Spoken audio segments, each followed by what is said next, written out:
Hey, what's up, guys? So, lesson 8 for the Deepwater Horizon oil spill. This is really something extremely controversial, but for me, it's just again something that you're seeing every single day. A company that's making billions of dollars or doing billions of dollars in revenue, deciding to cut costs. They started to cut corners. They're not seeing the red flags that are popping up all over their business. The thoroughness is just not there. The integrity of the company just goes out the window. And, I think it's nothing new. I think it's nothing new for these companies that are making all this money to want to start to cut costs for whatever reason, which does not make sense because it is such a short term play. Because then some disaster like such happens and puts them in such a terrible position that they end up spending more money on fixing the problem than they would have just paying for the best equipment. If you just paid for the best equipment in the first place, you would have never had the problem.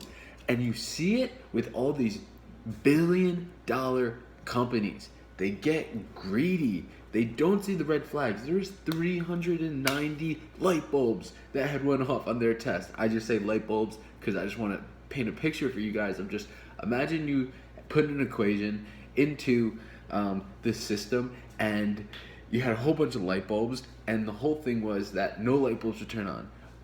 Picture 390 light bulbs turning all on at one time. I would think that 5 light bulbs going on would be means to stop the drilling or delay it and to be able to fix these things.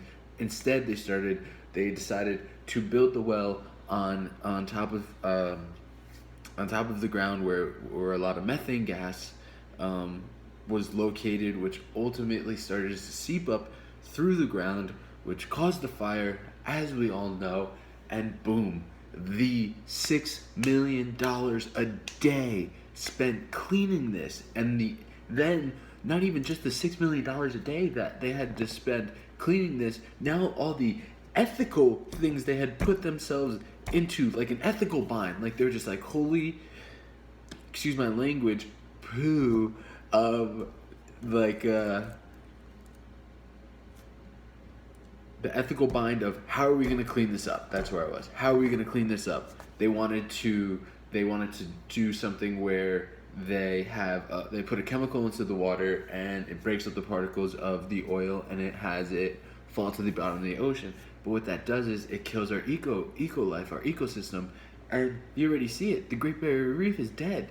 I was in Australia about 2 years ago. I didn't even go see the Great Barrier Reef because people were just like, there's no reason to.